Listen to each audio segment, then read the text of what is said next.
नेक मर्द और चालबाज औरतों का वाकया। बयान किया जाता है कि बनी इसराइल में एक इंतहाई नेक शख्स रहा करता था, जिसे अल्लाह ताला ने ज़ाहिरी हुस्न और जमाल भी दे रखा था। वो अपने हाथ से जंबील बनाता और फरोख्त करके अपना गुजर बसर किया करता था।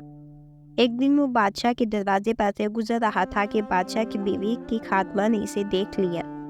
जाकर मलका से कहने लगी, यहाँ एक आदमी है कि ऐसा हसीन शख्स कभी नहीं देखा, जंबील फरोख्त करता फिर रहा है। मलका ने हुक्म दिया, मेरे पास लाओ। इसे लाया गया तो इसे देखते ही मलका इस पर लट्टू हो गई। कहने लगी, जंबीलें फेंक दो, ये चादर संभाल। बांदी से कहा, तेल और खुशबू वगैरह ला, हम इससे अपनी हाजत पूरी करेंगे। और आबिद से कहने लगी कि अब तुझे जंबीलें बेचने की ज़रूरत नहीं रहेगी। आबिद बार बार इनकार करता रहा। कहने लगी कि अगर तू ये काम नहीं करना चाहता तो इसके बगैर यहाँ से बाहर नहीं जा सकता, और दरवाजे बंद करने का हुक्म दिया। आबिद ने यह हाल देखा तो कहने लगा, क्या महल के ऊपर कोई ज़रूरत की जगह है? मलका कहने लगी कि हाँ जगह है। बांदी को हुक्म दिया कि इसके लिए पानी वगैरह ऊपर ले जा। ये आबिद शख्स ऊपर छत के एक कोने की तरफ गया। देखा कि महल बहुत ऊंचा है, कोई ऐसी चीज़ नहीं जिसके साथ लटक कर नीचे उतर जाए। और आकर अपने नब से बातें करना शुरू कर दी कि तू 70 वर्ष से अपने रब करीम की रज़ा की तलब में लगा रहा, रात दिन इसी की इबादत में गुजरते थे। तुझ पर आज एक ऐसी शाम आई है जो तेरी इस तमाम मेहनत को ज़ाय कर देगी। वल्लाह तुझसे बढ़कर कोई खाइन नहीं होगा अगर ये शाम तेरे अमाल को फासिद कर देगी। आखिर अल्लाह को क्या मुंह दिखाएगा? गर्ज इसी तरह वो अपने आप को खताब करता रहा और आपस में बातें करता रहा। हजूर सल्लल्लाहु अलैहि वसल्लम फरमाते हैं कि इसके जब इसने बुलंदी से कूद जाने का तहैया कर लिया तो अल्लाह ताला ने जिब्राइल अलैहिस्सलाम को निदा दी। उन्होंने लब्बैक कहकर जवाब दिया। अरशाद हुआ, मेरा बंदा मेरी मसीहत और नाराज़गी से बचने के लिए जान की बाजी लगा रहा है। जा अपने परों से इसको थाम दे और इसे ज़रा भी तकलीफ ना होने पाए। चनाचे जिब्राइल अलैहिस्सलाम ने अपना पर फैलाया और इसको पकड़कर यूं ज़मीन पर रख दिया जैसे एक मेहरबान बाप बेटे को ज़मीन पर रखता है।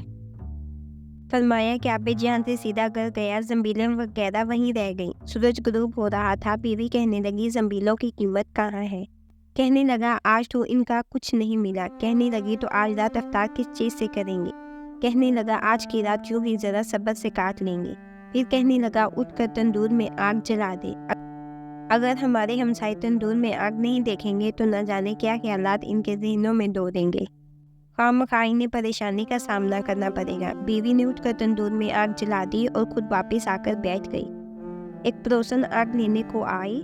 पूछा, आई है? जवाब मिला, आगे बढ़कर तंदूर से ले लो। ये औरत आग लेकर वापस होने लगी तो घरवाली से कहने लगी, तू यहाँ बैठी बातें कर रही है, इधर तेरी रोटियाँ पक चुकी हैं, बल्कि चलने को हैं। औरत ने उठकर देखा तो तंदूर बेहतरीन रोटियों से भरा हुआ था।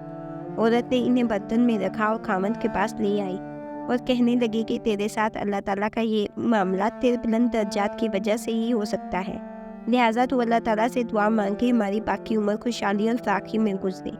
आबिद कहने लगा, इस हाल पर सब्र अच्छा है, मगर औरत का इसरार बढ़ता गया, हत्ता कि आबिद ने दुआ करने का वादा कर लिया। आधी रात को उठकर नमाज पढ़ी और अल्लाह ताला से दुआ मांगने लगा, अल्लाह मेरी बीवी का इसरार और तकाजा ये है कि इसको तमाम उम्र में खुशहाली और फराखी अता फरमा।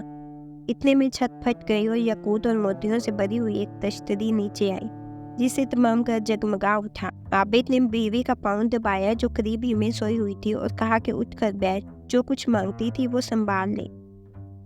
औरत बेदार होकर कहने लगी, जल्दी ना करो, इस मकसद के लिए तो तूने मुझे ना ही जगाया होता। मैं तो ख्वाब देख रही थी कि सोने की बहुत सी कुर्सियाँ बिछी हुई हैं जो बहुत से हीरे और जवाहरात से लदी हुई हैं, मगर इनमें सुराख है। मैंने पूछा, ये कुर्सियाँ किसकी हैं? जवाब मिला, ये तेरे खामद के बैठने के लिए हैं।